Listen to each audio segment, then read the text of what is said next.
আসলতে প্ৰথমতে সদৌ অসম মটক যুৱ ছাত্ৰ পৰিষদ ডিব্ৰুগড় জিলা সমিতিৰ তৰফৰ পৰা আমি অসম চৰকাৰ লগতে কেন্দ্ৰীয় চৰকাৰক তীব্ৰ গৰিহণা জনাইছোঁ আৰু তেখেতলোকে গৰিহণাৰ পাত্ৰ।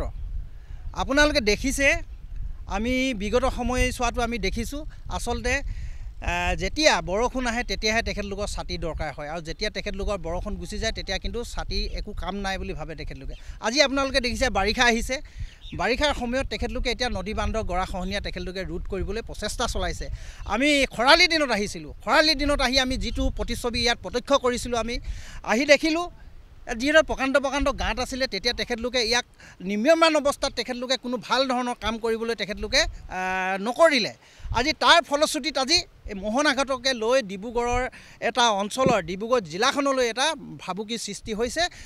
জলপৃষ্ঠ আজি ক্ৰমান্বয়ে বাঢ়ি যাব যেতিয়া নেকি খহনীয়া আৰম্ভ হ'ব। আৰু আপোনালোকে দেখিছে নিশ্চয় প্ৰত্যক্ষ কৰিব এইফালে চিমেণ্টৰ নিচিনা যিবিলাক বেগ, তেনেকুৱা বেগ ব্যৱহাৰ কৰিছে তেখেতলোকে। আচলতে চৰকাৰৰ যিজন মন্ত্ৰী পীযুষ হাজৰিকা ডাঙৰীয়াক তেখেতক সতৰ্ক কৰি দিছোঁ, আপোনালোকৰ মন্ত্ৰিত্ব অকলে লৈ আপোনালোকে সময়ত বাৰিষা আহিলে আপোনালোকে নাহিব ইয়ালৈ। বাৰিষাৰ সময়ত আপোনালোকে মনত পেলাই বান গৰাখহনীয়া সমস্যা দূৰ কৰিম বুলি ৰাইজক ভুৱা প্ৰতিশ্ৰুতি দি আপোনালোকে এনেধৰণৰ কাম কৰিবলৈ আপোনাক বিৰত থাকিবলৈ অনুৰোধ জনাইছোঁ। আপোনালোকে আহিব পাৰে, এতিয়া আহিব, এতিয়া আহি আমি ইয়াৰ মানুহ যেতিয়া আপোনাৰ গৃহহীন হৈ যাব তাৰপিছত আপোনালোকে ঘৰিয়ালৰ চকু পানী টুকিবলৈ আহিব, কিন্তু আপোনালোকক ঘৰিয়ালৰ চকু পানী টুকি ইয়াৰ ৰাইজক আপোনালোকে আভা ভাৰিবলৈ নাহিবলৈ আমি অনুৰোধ জনাইছোঁ। আৰু ইয়াৰ স্থানীয় যিজন বিধায়কৰ তেখেতে আজি পৰ্যন্ত বোলে আমি জানিব পাৰিছোঁ, আজি পৰ্যন্ত তেখেতে ইয়াত এনেকুৱা ধৰণৰ এটা গৰাখহনীয়া চলি থকাৰ পিছতো তেখেতে ইয়াত আহি বৰ্তমান সময়ত আহি উপস্থিত হ'ব পৰা ইয়াত আৰু লজ্জা ইয়াৰ কথা নাই। তেখেতে কিন্তু সভাই সমিতিয়ে কেতিয়াবা বিভিন্ন কাৰ্যসূচী তেখেতে কেতিয়াবা আলু পিঁয়াজ লৈ আন্দোলন কৰা দেখোঁ, কেতিয়াবা গৰু গাড়ী লৈ আন্দোলন কৰা দেখোঁ। তেখেতক জনাইছোঁ যে আপুনি এতিয়া এই যে প্ৰবল গৰাখহনীয়াত যে ডিব্ৰুগড় জিলাখন যে নিঃশেষ হৈ যাবলৈ লৈছে, আপুনি এতিয়া কি প্ৰতিবাদ কৰিব, কাক লৈ প্ৰতিবাদ কৰিব? আলু পিঁয়াজ লৈ প্ৰতিবাদ কৰি থাকিবনে নে ঠেলা গাড়ী লৈ প্ৰতিবাদ কৰিব? মূল্যবৃদ্ধি হ'লে আপুনি আলু পিঁয়াজ আপুনি চিলিণ্ডাৰ লৈ প্ৰতিবাদ কৰে, আপোনাক ধন্যবাদ জনাইছোঁ মই। কিন্তু তাৰ পৰিপ্ৰেক্ষিতত আপুনি আজি কি কৰি আছে? আজি শুই আছে নেকি? আপোনাৰ ঘৰৰ পৰা 1.5 কিলোমিটাৰ নহয় তাত আপুনি আহি আজি শুই আছে। ইয়াত মোহনাঘাটৰ ৰাইজ ককবকাই আছে।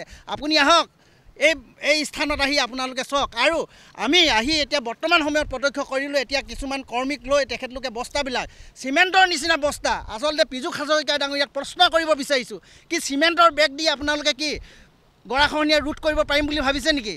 আপোনালোকৰ যি এই চৰকাৰ মিছলীয়া চৰকাৰ, আপোনালোকৰ মিছা ফুলজাৰি মৰা চৰকাৰৰ আপোনালোকৰ কাম নাইকিয়া চৰকাৰ।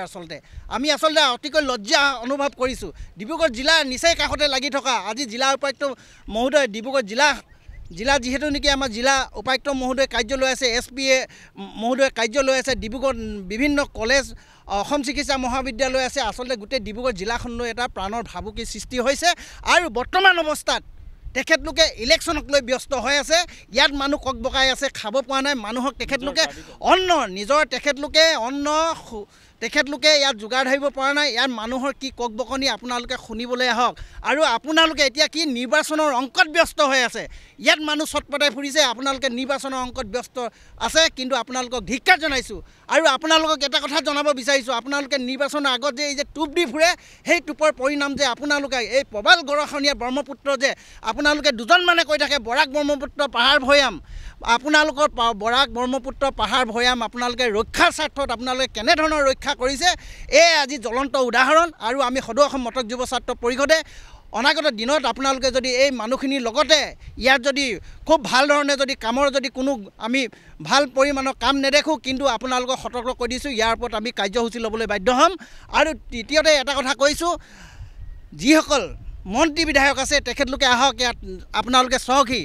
আৰু ইয়াত যিসকল মানুহে কৰ্মীয়ে কাম কৰি আছে আমি তেখেতলোকক দেখিছোঁ। বৰ্তমান অৱস্থাত আপোনালোকে যেনেধৰণৰ কাম কৰিব লাগিছিল আমি কামত নিশ্চয় অহা দেখিছোঁ।